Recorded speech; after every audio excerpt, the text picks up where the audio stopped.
एक और मिसाल, और बहुत अफसोस की बात मेरे भाइयों कि ये मिसाल सोसाइटी में बहुत कॉमन है, हमारे बॉम्बे की सोसाइटी में भी बहुत कॉमन है। कई बार बहुत अच्छे दीनदार लोग भी ये ट्रांजैक्शन में इन्वॉल्व होते हैं, जो ट्रांजैक्शन हम अब डिस्कस करने वाले हैं। मेरा पर्सनल तजुर्बा ये है कि जो शख्स इसमें इन्वॉल्व होता है, जब तक उसे चंद उलमा के फतवे ना दिए जाए तब तक वो सेटिस्फाई भी नहीं होते। और आप कंसेप्ट को समझ चुके हैं तो आप बात को बहुत ईजीली कैच कर लेंगे इंशाल्लाह। और ये मिसाल है हैवी डिपॉजिट के घर। हैवी डिपॉजिट के घरों में क्या होता है, अब हम थोड़ा कंसेप्ट मुख्तसर में अंडरस्टैंड करें।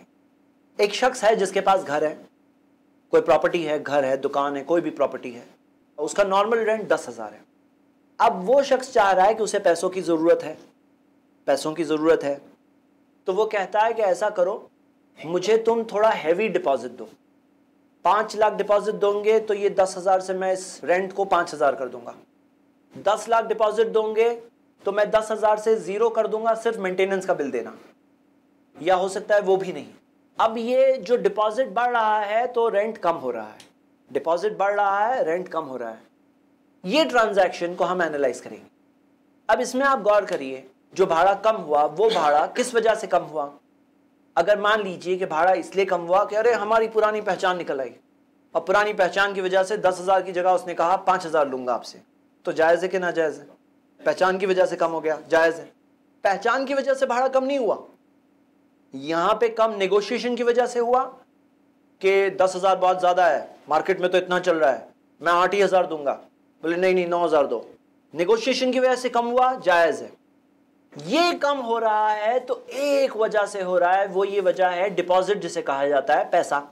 अब वो डिपॉजिट उसे दिया जा रहा है, किसे दिया जा रहा है? जो घर का ओनर है, घर के ओनर के पास डिपॉजिट है। अब वो डिपॉजिट को वो यूज करेगा, वो यूज कर रहा है, इस्तेमाल कर रहा है, 5 लाख या 10 लाख को इस्तेमाल कर रहा है, और इस्तेमाल करने के बदले में वो भाड़ा कम कर रहा है। सबसे पहले डिपॉजिट के बारे में सही बात तो यह है, डिपॉजिट इस्तेमाल नहीं कर सकते। डिपॉजिट रहन को कहते हैं, रहन जो चीज़ डिपॉजिट के तौर पे रखी गई है। तो डिपॉजिट जैसे मिसाल के तौर पर कोई आपसे कोई चीज़ ले रहा है और जो खरीद रहा है, तो खरीदने के बाद क्या एक्सपेक्ट करता है कि आप डिलेड पेमेंट देने वाले हो, कुछ सिक्योरिटी के तौर पर कुछ दो। जैसे नबी सल्लल्लाहु अलैहि वसल्लम ने जो जौ खरीदा था डिलेड पेमेंट पर, जिसका पेमेंट बाद में करना था, तो वो डिलेड पेमेंट पर जो जौ खरीदा था नबी सल्लल्लाहु अलैहि वसल्लम ने, उसका पेमेंट बाद में देना था। वरहनहु दिरअम मिन हदीद, उनकी लोहे की ढाल सिक्योरिटी डिपॉजिट के तौर पर रखी हुई थी। तो उसका मतलब ये नहीं कि सामने वाला इनकी ढाल लेके चले जाएगा कि मैं ढाल लेके जा रहा हूँ, वो डिपॉजिट है। डिपॉजिट के बारे में कायदा यह है कि डिपॉजिट की चीज़ इस्तेमाल नहीं कर सकते सिवाय कि अगर किसी ने अपनी गाय आपके पास रख दिया डिपॉजिट में, कि आपको सिक्योरिटी डिपॉजिट चाहिए, मेरे पास मेरी गाय है, मैं गाय रख रहा हूँ आपके पास। अब जाहिर सी बात है, गाय को रखेगा उसको चारा तो खिलाना पड़ेगा। अब चारा मैं खिला रहा हूँ, मेरे पैसे से खिला रहा हूँ, तो फिर उसके पास से दूध भी ले सकते हैं, जितना चारा खिलाए उसके मुताबिक कोई वैल्यू की दूध भी ले सकते हैं, उसमें कोई हर्ज नहीं। या किसी ने घोड़ा रख दिया डिपॉजिट के तौर पर, तो हदीस मौजूद है जिसके तहत हमें पता चलता है कि घोड़े को जो चारा खिला रहे हैं तो उस मुताबिक उतना उसे इस्तेमाल भी कर सकते हैं।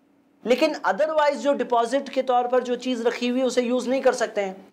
लेकिन अगर यूज़ करना है तो कर सकते हैं।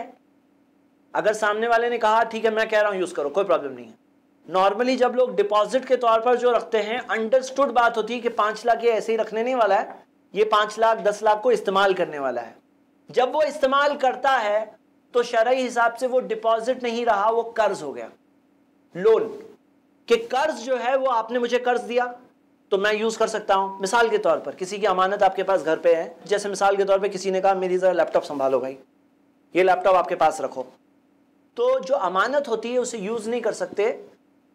और अगर कोई चीज हम यूज कर रहे हैं तो वो चीज कर्ज के तौर पर मिली है। अब वो 5 लाख या 10 लाख की हकीकत पता चली, वो 5 लाख 10 लाख डिपॉजिट नहीं है, डिपॉजिट नाम है, लेकिन वो इन रियलिटी कर्ज है। ठीक है, अब इतना नाम का डेफिनेशन हल हुआ, इतना पता चला वो कर्ज है। कर्ज के बदले में अगर कोई कहता है कि मुझे 5 लाख तुम दे रहे हो, मैं तुम्हें हर महीने का 1,000 दूंगा, हर महीने का 2,000 दूंगा, हर महीने का 5,000 दूंगा, तो ये सूद है कि नहीं है? क्लियर कट सूद है। तो ये कह रहे हैं भाई 5 लाख के बदले में 5,000 दोगे, 10 लाख के बदले में 10,000 दोगे हर महीने, सूद हराम। हराम, सूद तो हराम है। सूद है, हराम है, आप हराम काम नहीं करोगे। ऐसा करो, आपको जो भाड़ा है ना, जो भाड़ा आपको देना है वो भाड़ा कम कर दो। ऐसे पैसे बोल के तो आप ले नहीं रहे हो सूद के नाम से। आपको मुझे 10,000 भाड़ा देना है हर महीने, 10,000 में से 5,000 माइनस कर लो, 5,000 माइनस कर लो, 10,000 माइनस कर लो। अब तो हलाल हो गया कि नहीं हो गया? तो निम से हाँ हलाल। वही चीज को अगर भाड़ा भी दे रहे हैं और सूद भी दे रहे हैं, यहां से भाड़ा आ रहा है, वहां से सूद जा रहा है, तो सूद हराम है।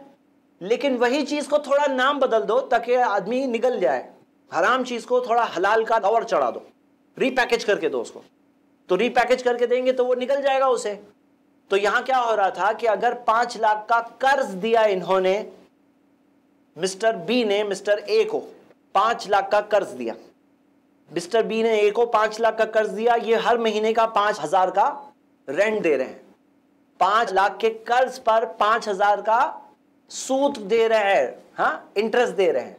कर्ज इन्होंने दिए, इसके बदले में सूद आ रहा है, और ये जो जगह यूज कर रहे हैं इसके बदले में भाड़ा दे रहे हैं। तो दोनों ने एडजस्ट कर लिए कि तुम मुझे भाड़ा नहीं देना, मैं तुम्हें सूद नहीं दूंगा। यही तो कंसेप्ट है हैवी डिपॉजिट का। तो हैवी डिपॉजिट के अंदर जो भाड़ा जितना कम हो रहा है, चाहे 10,000 से 8,000 हुआ, 5,000 हुआ, 3,000 हुआ, 2,000 हुआ, 1,000 हुआ, मेंटेनेंस हुआ। रमेश भाई है एक और दूसरे विजय भाई। रमेश भाई के पास घर है, हाँ, और विजय भाई के पास पैसे हैं। विजय भाई पैसे देते हैं, 5 लाख रुपए रमेश भाई को देते हैं। विजय भाई ने 5 लाख रुपए रमेश भाई को दिए। रमेश भाई ने अपना घर बिना रेंट के दे दिए, या रिड्यूस रेंट पे दिए। 10,000 की जगह 5,000 रेंट लिए। वही अगर 10 लाख देते तो ये 0 कर देते। अब यहां पर आप देखिए इन रियलिटी ये ट्रांजैक्शन क्या है। हकीकत में ये है कि वो पैसों के बदले में सूद ये दे रहे थे और जगह के बदले में रेंट ये दे रहे थे। तो रेंट में से उतना अमाउंट माइनस होता गया सूद का अमाउंट। तो मिसाल के तौर पर कोई शख्स है जिसने अपना घर हैवी डिपॉजिट पे दिया हुआ है और इस वजह से भाड़ा कम किया है, तो मुझे बताइए ये सूद देने वाला आदमी है, लेने वाला आदमी है? लेने वाला। जिसके पास घर है, हाँ, और घर का रेंट कम किया उसने, तो ये सूद। घर का रेंट 10,000 आता था, 10,000 की जगह 5,000 आने लगा। वो 5,000 क्या है? गए, कहां गए? सूद है वो। ये शख्स सूद देने वाला है। और जिसने डिपॉजिट दिया, जिसने डिपॉजिट दिया, ये कौन आदमी है? ये सूद खाने वाला आदमी है। जैसे हम देखते हैं नबी सल्लल्लाहु अलैहि वसल्लम ने लानत की आकिल रिबा व मुकिलहु व कातिबहु व शाहिदैनी। नबी सल्लल्लाहु अलैहि वसल्लम ने लानत की सूद देने वाले पर, सूद लेने वाले पर, उसके एंट्री करने वाले पर, एंट्री करने वाले पर। हाँ, जैसे मिसाल के तौर पर एक आदमी है, बोले कि हमारा हैवी डिपॉजिट का डॉक्यूमेंट बना दो भाई। हाँ, बोले हाँ बोलो क्या डिटेल्स है? हाँ, वकातिबहु। देखो इल्म ना होना कितनी खतरनाक बात है कि उसे काश पता होता कि वो कितने बड़ी लानत वाली चीज के अंदर मुब्तिला हो रहा है। वकातिबहु, और दोनों गवाह, विटनेस आपके पास आए, देखो हमारे हैवी डिपॉजिट का डॉक्यूमेंट बन रहा है, आप विटनेस बनेंगे? हाँ हाँ चलो मैं साइन कर देता हूँ, साइन करने मिल रहा है कहीं। हाँ, तो जो साइन करने वाले दोनों शाहिदैनी, दोनों गवाह, वो क्या है? होम सवाउन, सब बराबर है। नबी सल्लल्लाहु अलैहि वसल्लम ने कहा, सब पर नबी सल्लल्लाहु अलैहि वसल्लम ने लानत की। अच्छा, अभी इसके अंदर अगर आपको फतवा देखना है तो यकीनन फतवे हैं मौजूद, जो हम देखते हैं कि सऊदी की सीनियर कमेटी ऑफ उलमा के फतवे मौजूद है, और शेख फजलुर रहमान की रिबा के ऊपर, सूद के मौजू पर किताब है, वो बुक के अंदर भी उन्होंने इस फतवे को नकल किया है, और ये चीज़ मौजूद है। और बात कंसेप्ट के तौर पर अंडरस्टैंडिंग के लिए भी क्लियर है। तो मेरे ब्रदर्स, ये एक और शक्ल है जिसके अंदर सूद क्या नाम लेकर आ रहा है? रिड्यूस्ड रेंट या हैवी डिपॉजिट वगैरह के नाम से सूदी ट्रांजैक्शन आ रहा है। यहाँ पे अगर किसी को कोई सवाल पूछना है पूछ सकते हैं। जैद भाई, ये अंडरस्टूड है और डिफाइंड है कि वो हैवी डिपॉजिट अभी तो ऑलमोस्ट ज़्यादा लोगों में अवेयरनेस आ गई है कि इंटरेस्ट है। अगर किसी को कोई ज़रूरत ही पड़ती है तो ना बैंक जा सकता है, ना क्या बात कही ना ये हैवी डिपॉजिट ले सकता है। किसी को फॉर एग्जांपल उसका 50 लाख का घर है, उसको 5 लाख रुपए की इमीडिएट ज़रूरत आ गई, तो उसका ऑल्टरनेट क्या है? कितनी अच्छी बात उन्होंने कही। भाई का सवाल बहुत अच्छा है, प्रोएक्टिव सवाल है। वो कहते हैं कि अभी दोनों का प्रॉब्लम भी तो सॉल्व करो।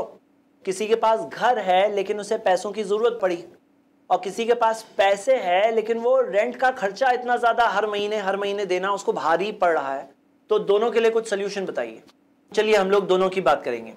पहले हम लोग बात करेंगे जिसके पास पैसे है और भाड़े के पैसे हर महीने देना उसे पसंद नहीं है। बोलते एक बार डिपॉजिट रख दिया, मेरा भाड़ा कट हो जाता है, भाड़ा ज़ीरो हो जाता है। भाड़ा कट नहीं हो रहा है, वो सूद है, वो भाड़ा उसका सूद है। हाँ, जैसे हमने देखा कि सूद कैसे, कोई शख्स खाना खिला रहा है, वो खाना भी हो सकता है सूद होगा। हो सकता है कोई शख्स कोई हदिया दे रहा है, वो हदिया भी हो सकता है सूद होगा। हमने बुखारी की हदीस देखी थी कि अब्दुल्लाह इब्न अब्दुस्सलाम रदियल्लाहु अन्हु ने क्या कहा कि अगर तुम्हारा किसी पर हक है और वो तुम्हें थोड़ा जौ दे दे, थोड़ा भूसा दे दे, थोड़ी छोटी सी कोई चीज़ दे दे, फला ताखुज़ू फ़इन्नहु रिबा, वो भी मत लेना, वो भी सूद है। तो हमने देखा कि सूद ज़रूरी नहीं पैसों में हो, सूद अलग अलग शक्लों में आ सकता है। तो रिड्यूस्ड रेंट की शक्ल में आ रहा है, जो हमने देखा ना, सूद नाम भी बदलता है और भेज भी बदलता है। यहाँ पे भेज बदला है कि वो उसने रिड्यूस्ड रेंट की शक्ल में सूद है। सूद पैसों की शक्ल में लोग पहचानते हैं कि पैसे आए ना, हाय ये तो सूद है, समझ रहे, ये तो सूद है। लेकिन जब रिड्यूस्ड रेंट की शक्ल में आ रहा है तो पहचान नहीं पा रहे हैं।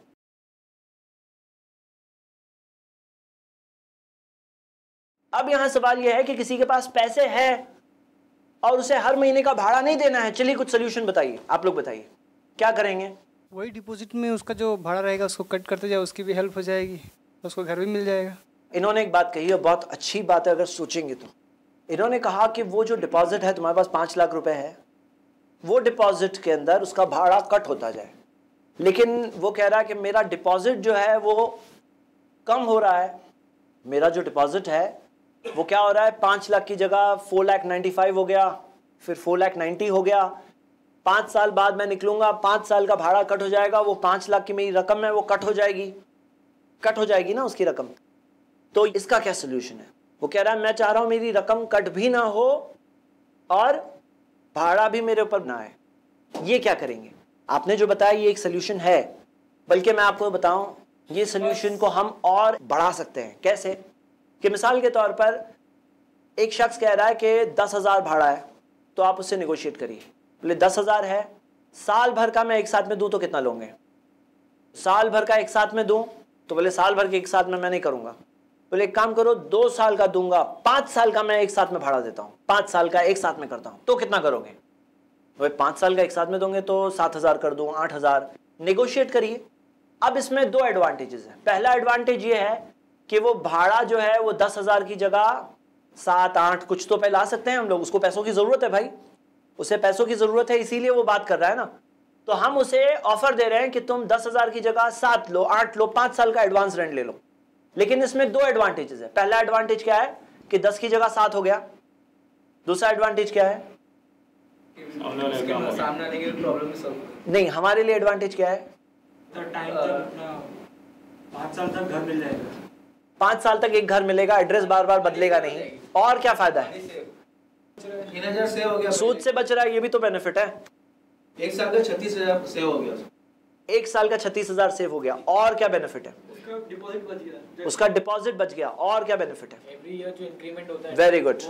अगले साल तो ही 10,000 होने वाला है, अगले साल वो भाड़ा हो गया 12, 10,000 का 11 हुआ, 12 हुआ, 15 हुआ, तो वो इंक्रीज भी तो बच गया 5 साल के पीरियड में उसका। तो उसको एक फेयरली अच्छा डील मिल रहा है। एडवांस रेंट देने से उसको फेयरली अच्छा डील मिल रहा है और हलाल ऑप्शन मिल रहा है। ये एक ऑप्शन हुआ। सेकंड ऑप्शन बताइए। जब आप ऑप्शंस बताते हैं तो हम सबको एक मौका ये भी मिलता है कि जो उसूल हमने अब तक स्टडी किए वो उसूल के एप्लीकेशन में कहीं कोई मिस्टेक तो किसी से नहीं होती है, और मिस्टेक होगी तो हमें उसे डिस्कस करेंगे तो मिस्टेक वाजे हो जाएगी, ताकि अगली बार रियल लाइफ में मिस्टेक नहीं करना चाहिए। क्योंकि रियल लाइफ के रिजल्ट कब निकलने वाले हैं, क़यामत के दिन। और तब मालूम पड़ा अरे ये सब गड़बड़ करके आया हूं मैं दुनिया में, तो उससे अच्छा है दुनिया में ही मालूम पड़ जाए। यही तो बेटर है ना जी। वो कर्ज दे दे 5 लाख को और भाड़ा देते रहे और वो इन्वेस्ट करे बाद में, और जो प्रॉफिट मार्जिन शेयर कर ले दोनों। फिर उसमें कर्ज अगर दे रहे हैं और कर्ज के बदले में जो भी नफा आता है उस नफे का नाम सूद है, उसको क्यों इन्वॉल्व करते हो। आप 5 लाख इन्वेस्ट कर दो मार्केट में, आपके पास 5 लाख रुपए हैं, आप उसे इन्वेस्ट कर दो मार्केट में। कोई हलाल इन्वेस्टमेंट देखो, उस इन्वेस्टमेंट में लगा दो, प्रॉफिट आएगा, वो प्रॉफिट से यहाँ रेंट दे दो। अब कोई कहे क्या जवाब मिलेगा मालूम है, जवाब ये मिलेगा क्योंकि जिसके पास पैसे जमा हुए हैं ना, यानी उसके पास बहुत बिजनेस आइडियाज नहीं है, इसीलिए पैसे जमे पड़े हैं। उसके पास वो 5 लाख की रेंज का कोई बिजनेस प्लान अगर होता तो वो बिजनेस में इन्वेस्ट करके वो प्रॉफिट से यहाँ रेंट दे रहा होता। वो हैवी डिपॉजिट के चक्कर में कौन जाता है? जिसके पास कोई बिजनेस आइडिया नहीं समझ में आ रही है 5 लाख की, क्योंकि बिजनेस में पोटेंशियल होता है ज्यादा कमाने, रेंट से ज्यादा कमाने का चांस बिजनेस में होता है नॉर्मली। इसी वजह से लोग रेंट पे जगह लेके बिजनेस करते हैं उसमें, क्योंकि रेंट पे जगह लेके बिजनेस क्यों करते हैं? क्योंकि बिजनेस में ज्यादा कमाते हैं रेंट से नॉर्मली। तो वो शख्स जो हैवी डिपॉजिट का सवाल पूछ रहा है उसके पास बिजनेस प्लान नहीं है, इसलिए वो पूछ रहा है। अब उसको कुछ आइडिया बताओ। आप बिजनेस में इन्वेस्ट कर दो, ये बहुत अच्छी बात है, मैंने उस सेकंड पार्टी को हटा दिया। आप खुद ही इन्वेस्ट करो, उसका जो प्रॉफिट आ रहा है वो प्रॉफिट से पेमेंट कर दो अपना रेंट। 5 लाख कोई बिजनेस में लगा दो। एक और ऑप्शन है इनके लिए कि आप कुछ रेंट पे चीज ले लो, कोई चीज ले लो उसे रेंट पे दे दो। मिसाल के तौर पर रिक्शा ले लिए, रिक्शा को रेंट पे दे दिए। कोई चीज ले लिए, वो चीज को रेंट पे दिए, उसका रेंट आ रहा है, उससे यहां रेंट दे रहे हैं, हलाल है। एक चीज लेकर रेंट पर देना तो जायज है ना। अपनी जगह को एक ले लिए, 5 लाख की कोई दुकान आ रही है छोटी, 5 लाख का कोई रिक्शा आ रही है, 5 लाख की क्या चीज आ रही है, वो 5 लाख की कोई एक चीज लो, उसको रेंट पर दो, उसका रेंट आएगा, उससे ये रेंट दे दो, हलाल है। हो सकता है कुछ बीच में मार्जिन बच भी जाएगा इंशाल्लाह, क्योंकि हलाल के चक्कर में आदमी जब जाता है ना तो अल्लाह ताला ने हलाल में बरकत रखी है। हाँ? रिस्क भी तो है ना। रिस्क है तो वही तो रिस्क, देखिए क्या है ना, यही बहुत अहम बात आपने कही। सूद में रिस्क नहीं होता है, बिजनेस में रिस्क होता है। और लोग ये चाहते हैं कि 5 लाख रुपए मैं सूद पे दे दूं ना तो वो सूद पे बिना रिस्क के आएगा। बिजनेस में तो रिस्क होगा, लेकिन वो रिस्क में बरकत है, वो रिस्क में हलाल है, वो रिस्क में आदमी हराम चीज से बच रहा है। वो रिस्क ही तो सही चीज है, बिना रिस्क के करना गलत है। अल्लाह के रसूल सल्लल्लाहु अलैहि वसल्लम की हदीसों से एक उसूल निकलता है फिक्ह का, अल खराजू बिज ज़मान, नफा benefit profit is with the risk of loss. Profit होता है तो लॉस का जो रिस्क होता है वहां पे सामने प्रॉफिट आता है। अगर रिस्क ऑफ लॉस नहीं है तो प्रॉफिट नहीं होता है। वो कि हमारे ये जो 2 भाई हैं, एक के पास पैसे हैं और दूसरे के पास जगह है, इन्हें हलाल ऑल्टरनेटिव हम क्या दे सकते हैं? तो 2 ऑल्टरनेटिव्स के बाद तीसरा ऑल्टरनेटिव अब क्या है बताइए। 2 ऑल्टरनेटिव हम देख चुके हैं, किसके लिए? जिसके पास पैसे है। जिसके पास पैसे है उसको हमने 2 ऑप्शंस दिए। एक ऑप्शन कि तुम एडवांस रेंट दे दो, सेकेंड ऑप्शन कि तुम वो पैसों को कहीं पर इन्वेस्ट करो। कोई और ऑप्शन है? वो कहीं से कर्जा लेके वो घर डायरेक्ट खरीद ले। जिसके पास पैसा है वो कहीं और से थोड़ा कर्जा लेके वो घर डायरेक्ट खरीद ले। इन्होंने कहा कि देखो तुम्हारे पास 5 लाख तो है ना, ऐसा करो कि तुम्हारे पास कोई और अगर कर्जा कहीं से मिल रहा है, of course interest free loan होना चाहिए, या तुम्हारे पास कोई और ऑप्शन है तो तुम वो घर को खरीद लो। तो ये भी एक ऑप्शन है। हाँ, थर्ड ऑप्शन ये भी है। और एक ऑप्शन देना चाहते हैं? और कोई ऑप्शन आप में से कोई भी कोई ऑप्शन देना चाहते हैं? चलिए हम उस शख्स की तरफ आते हैं जिसके पास घर है लेकिन पैसों की ज़रूरत है। उसके लिए क्या ऑप्शन है? जो यहाँ का ऑप्शन था कि एडवांस रेंट दे दो, वो उसके लिए भी तो ऑप्शन है। अच्छा ज़रा सोचो, उसके पास घर है, उसे पैसों की ज़रूरत है। ज़रा सोचो, अगर वो हैवी डिपॉजिट पे लेता पैसे तो उसका रेंट गया और उसे 4 साल 5 साल 2 साल जब भी वो उसे खाली कराएगा तो डिपॉजिट भी देना पड़ेगा। अगर ये शख्स 5 साल का एडवांस रेंट लेता है तो पैसे आ गए और 5 साल बाद डिपॉजिट देना भी नहीं पड़ रहा है, क्योंकि जो आए वो उसके ही आए।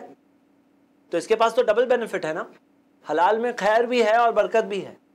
तो हम देखते हैं कि ये शख्स के पास अगर उसे 5 साल का एडवांस रेंट कोई देने वाला मिल जाता है तो उसके लिए ये ऑप्शन हैवी डिपॉजिट वाले ऑप्शन से दुनियावी एतबार से भी बेहतर है। और यही बात हकीकत है कि कुरान और हदीस पे चलने में दुनिया और आखिरत दोनों का खैर है। तो हमने ये बात देखी, ये है एक ऑप्शन कि हैवी डिपॉजिट जिसके पास घर है और उसे पैसों की ज़रूरत है वो एडवांस रेंट ले ले, 2 साल 3 साल 4 साल 5 साल 10 साल, जितना लेना है लो, तुम्हारी प्रॉपर्टी है, तुम्हारी चीज़ है, तुम जितना लेना चाहते हो ले सकते हो एडवांस रेंट। एक ऑप्शन। सेकेंड ऑप्शन बताइए, घर का एक पोर्शन सेल कर सकता है वो। मिसाल के तौर पर जो घर है उसके पास वो 100% उसकी प्रॉपर्टी है। वो कहता है एक शख्स को जो इन्वेस्टर है, वो कहता है ऐसा करो, ये घर मैं तुम्हें 50% बेचना चाहता हूं, आधा। आज इस घर की मार्केट वैल्यू 50 लाख है, तुम मुझे 25 लाख दो आज की मार्केट वैल्यू के हिसाब से।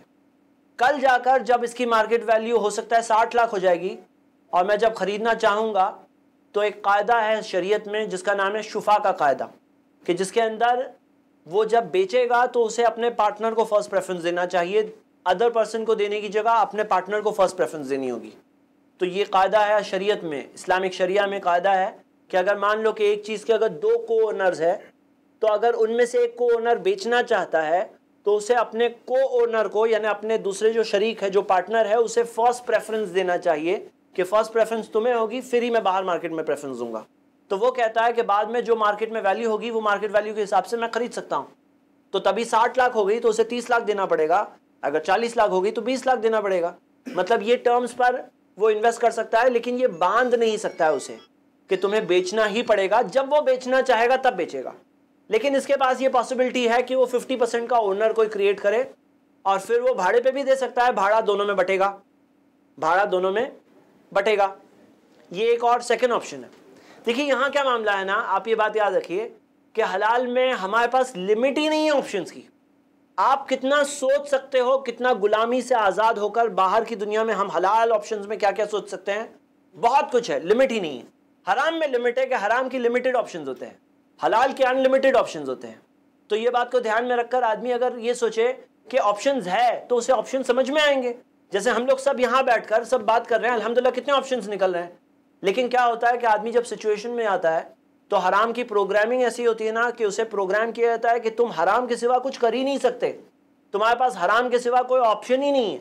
और ये क्या है, ये गुलामी है। इसके अंदर जब आदमी जाता है तो वो सोचना बंद कर देता है, वो मायूस हो जाता है, वो आजिज आ जाता है। तो ये चीज़ क्या है, ये हार आ गई ना तो तभी वो बाहर निकल भी नहीं पाएगा।